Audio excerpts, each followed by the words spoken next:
Hello everybody, welcome to episode 10 of Let's Play Kerbal Space Program.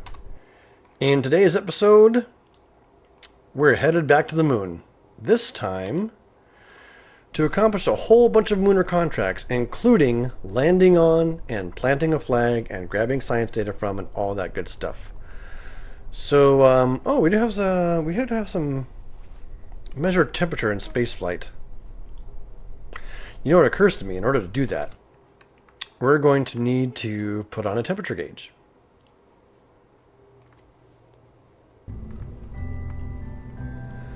So really quickly, I'm just grabbing a science instrument. We'll just grab one of these.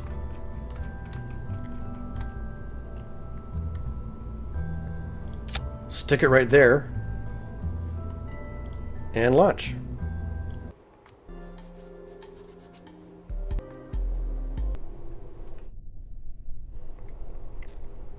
Okay, I'm not going to put too much pomp or circumstance into this thing.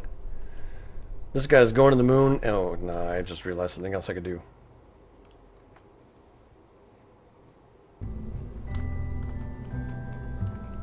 I just realized, now that we have them,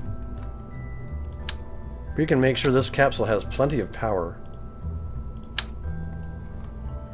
by putting on 2 solar panels.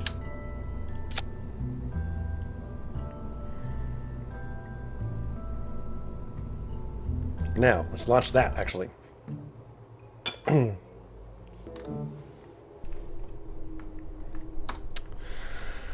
Okay, Jebediah, you are bound for the moon today.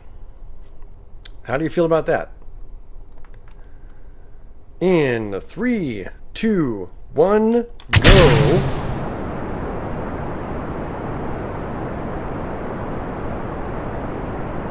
Solid rocket boosters performing amiably, getting us underway up off the surface of Kerbal.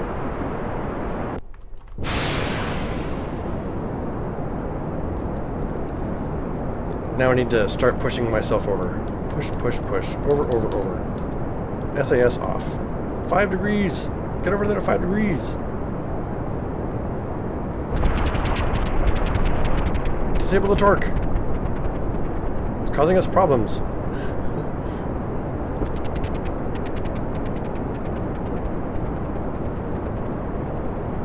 Okay, we're at a point where we're going to stage. Kaboom! We're not losing much speed. In fact, we're still gaining a little bit here, which is nice. Just making sure my flight angle is working out the way I want it to.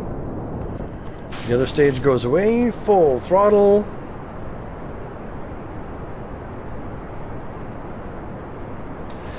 Everything from here on out is going to look like a pretty standard ascent. So, nothing particularly hairy going on.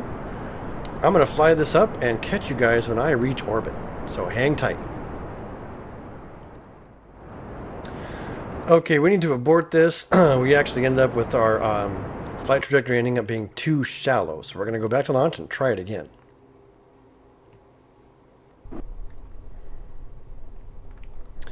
So we've aborted here, we rolled back the launch, we're going to try it again. This time we'll just have to climb a little bit higher, I guess.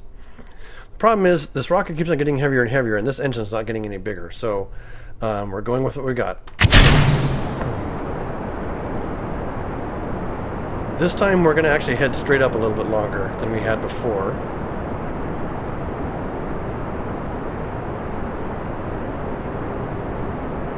Or at least our gravity turn's not going to be so pronounced. There we go.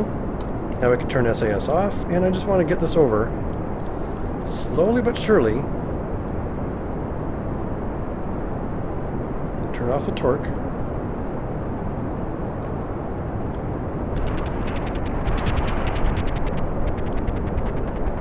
Sort of to this 5 degree mark. Takes a little finagling to get this just right.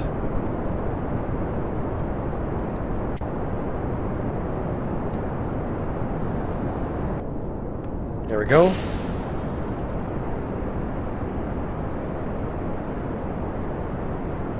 Okay, we're definitely headed more up than we were last time. Which is good. You know, we have a lower thrust to weight ratio.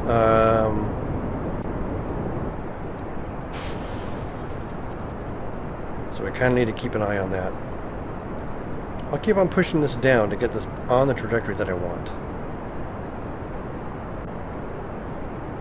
Because I want to be right on this 90-degree marker, if at all possible, so I don't have to worry about using fuel in any plane changes later.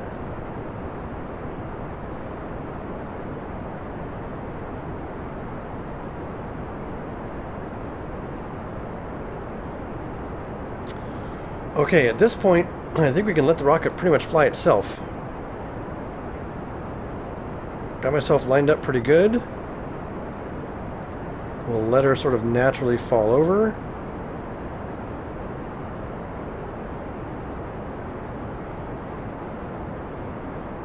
Now we can actually back off the throttle. Okay, we have enough up height going. Now we're just letting the rocket follow this trajectory a little bit and come over more horizontal. So the flight ascent for any particular rocket is really going to be dependent on the capabilities of that particular rocket. And each time it's going to be different.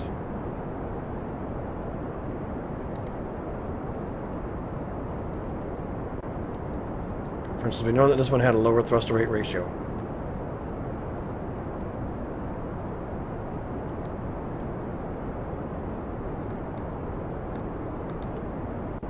Okay, let's re-enable the torque.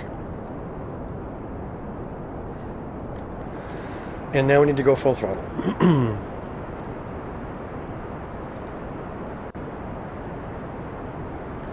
We're going to go ahead and send our ship full prograde at this point.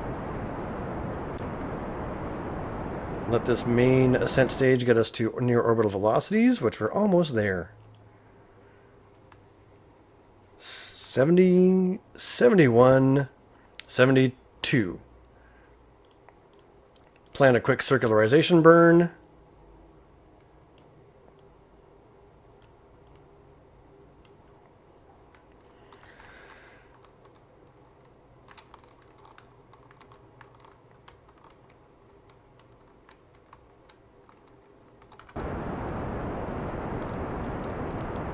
Oh, wrong autopilot mode.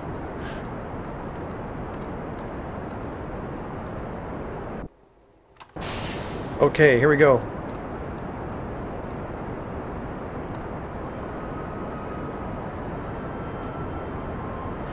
We're in space. We got a little bit more than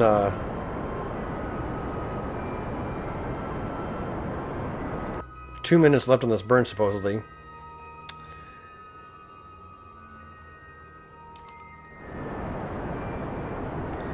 So I'm going to go ahead and face directly prograde.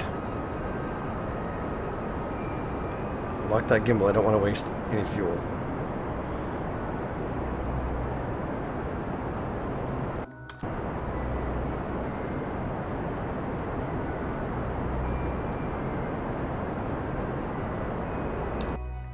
Okay, we've passed the apoapsis and we're now facing down. And I don't want that. So what I really need to do is go like so. Maybe face about 20 degrees above the horizon. That does mean some of our fuel is being wasted fighting against gravity, but we need to keep this apoapsis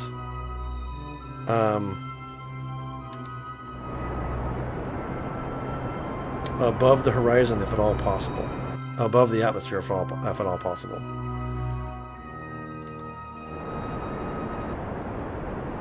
See, we're coming back down to the atmosphere now.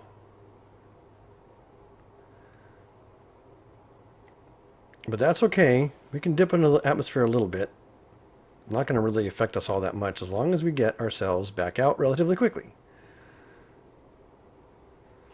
So we're changing the shape of our orbit, extending it around. This liquid fuel tank is running out of juice.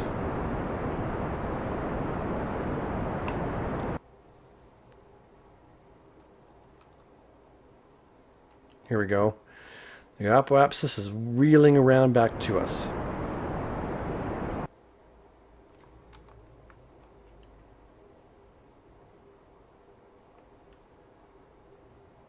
So So we're just going to go ahead and throw that back out to 72 kilometers. We can go full prograde now. 71, 2. Okay, now I'm going to fast forward time until we reach that apoapsis when we can circularize. So hang tight for that. Okay, we are now at the apoapsis. It will not take much to get this thing up to where it needs to be. Just like that.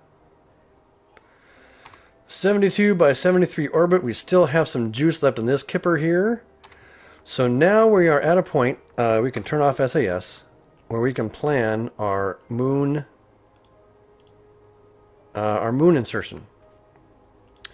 We'll try right about here. Standard moon insertion like we've always done before. Nothing particularly fancy.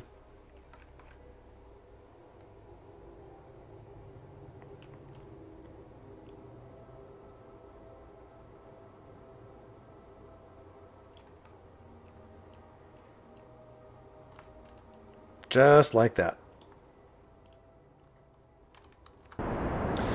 Alright, we're going to burn out the rest of this fuel here, because we know we've got about 30 seconds of it. And then we'll be on the little engine.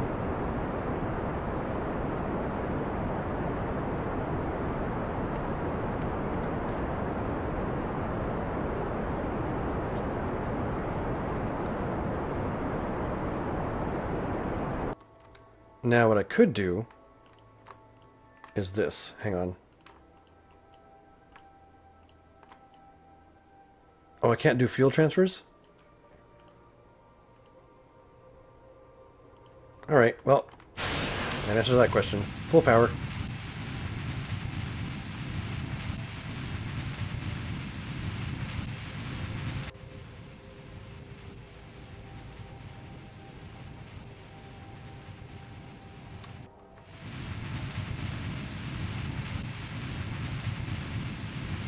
So we have 400 seconds of fuel with this particular setup. Alright, we're going to let this little engine do its work. And I will talk to you guys when this burn is over. Okay, we're coming up on the end of this burn here.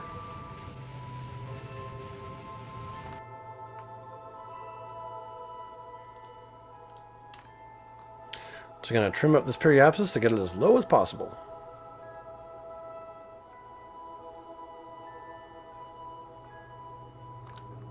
"50 kilometers is pretty good. And the rest is going to happen at the ascending node, where we just do a little bit of plane change. Actually, oh yeah, all those things are almost exactly equatorial. Okay, so yeah, we'll do a plane change. Backspace to focus on us again. Add a maneuver right there. The ascending node, you need to pull down a bit.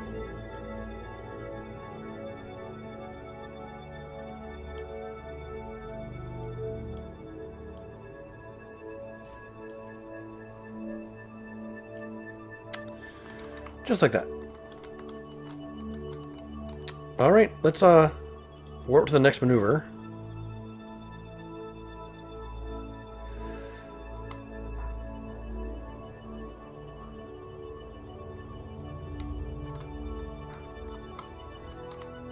Okay, just zooming in here a little bit. This is a very short burn.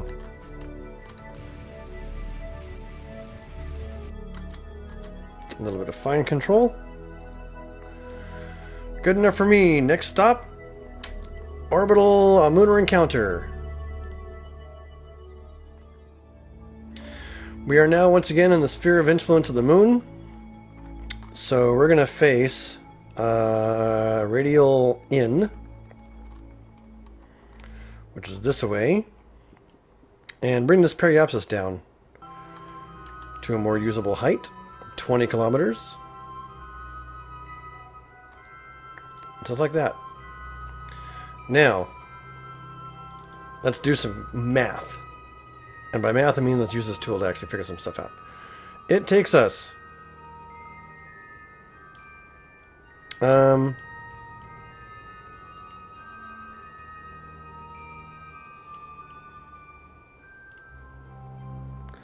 maybe that much of a burn to get us into landing attitude. It takes that much of a burn to...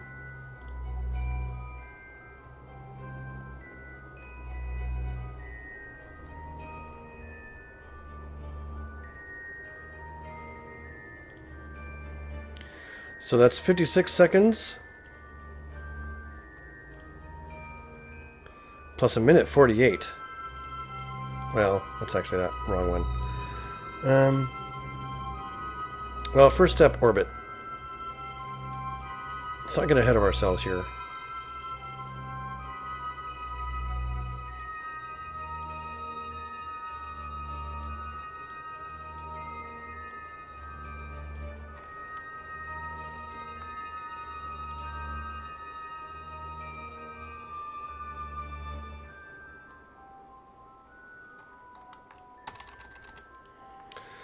Space retrograde and hit full throttle to get ourselves into orbit here. Don't really need that maneuver anymore.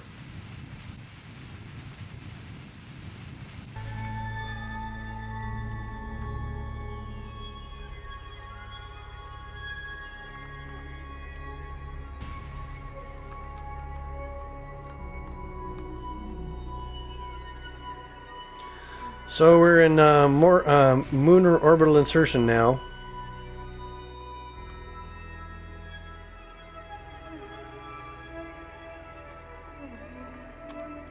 What happened?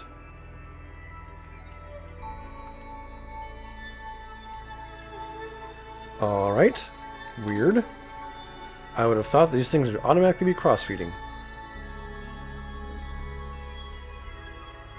Really? These things can't put fuel in there? What? Haha. Fatal problem.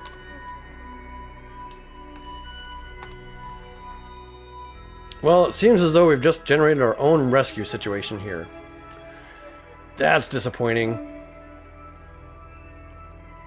Why won't these fuel tanks feed into this thing? That's so silly. I know what I need to do. I know exactly what I need to do. Space Center.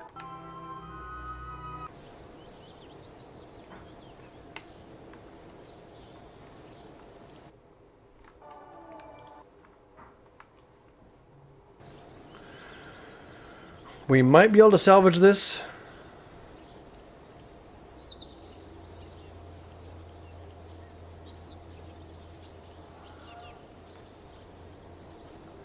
Resource transfer available. Kerbal EVAs can select surface samples.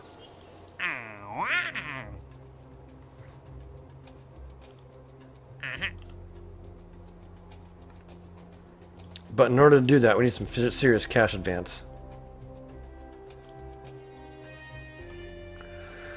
What about these other missions that we have going on right now? Visual surveys of the moon.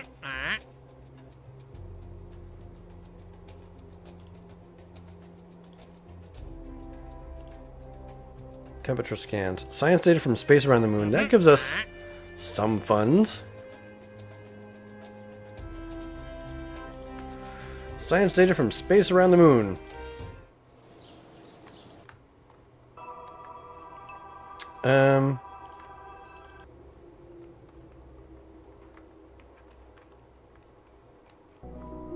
Okay, well, at least we have this guy in orbit. Science data from space around the moon. Let's get a temperature scan. And transmit it.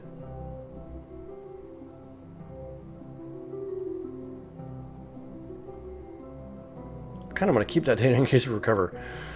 A simple crew... Oh! A crew report from space near the moon. I can't believe we haven't done this yet. Transmit that.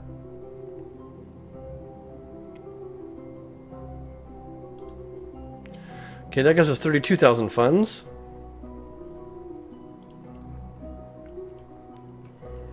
I was gonna say, we did all the EVA reports.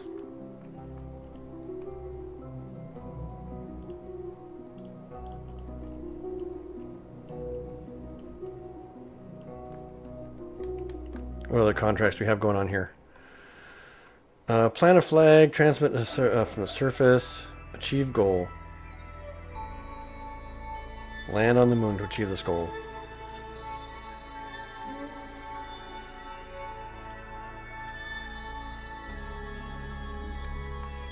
Back to the Space Center.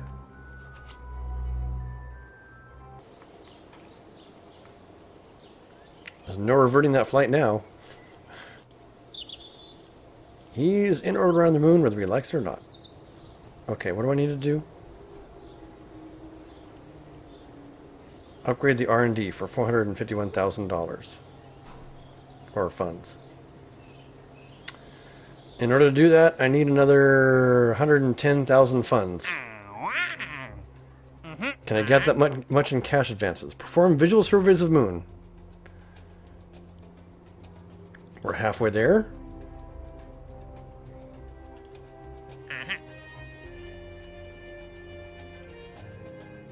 Tourists can suck it. Min-miss. Position a satellite around moon.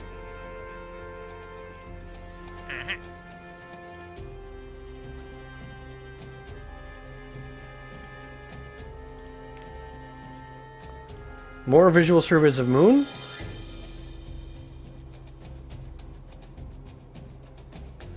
It's not going to quite get us there. Dang it.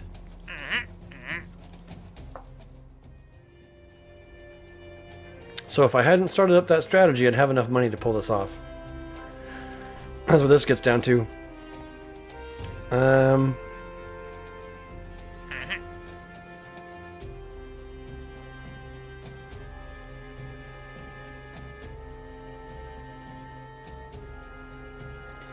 App-WAPS is 6 million meters.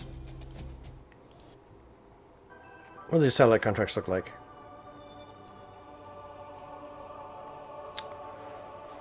So there's a polar satellite orbit to be had for the next one. Well, on that note, we're going to have to leave him stranded. We can't pick up any new technologies that would help us, obviously. The ship's already launched. The ship has set sail. So, with Jebediah stranded in orbit around the moon right now, we're going to wrap up episode 10. And I want to say thanks for watching. Keep flying and stay shiny. We'll have to worry about rescuing him in some way in episode 11. Either by earning enough money so we can do a fuel transfer, or something like that. So, yep. Until then, thanks for watching. Goodbye!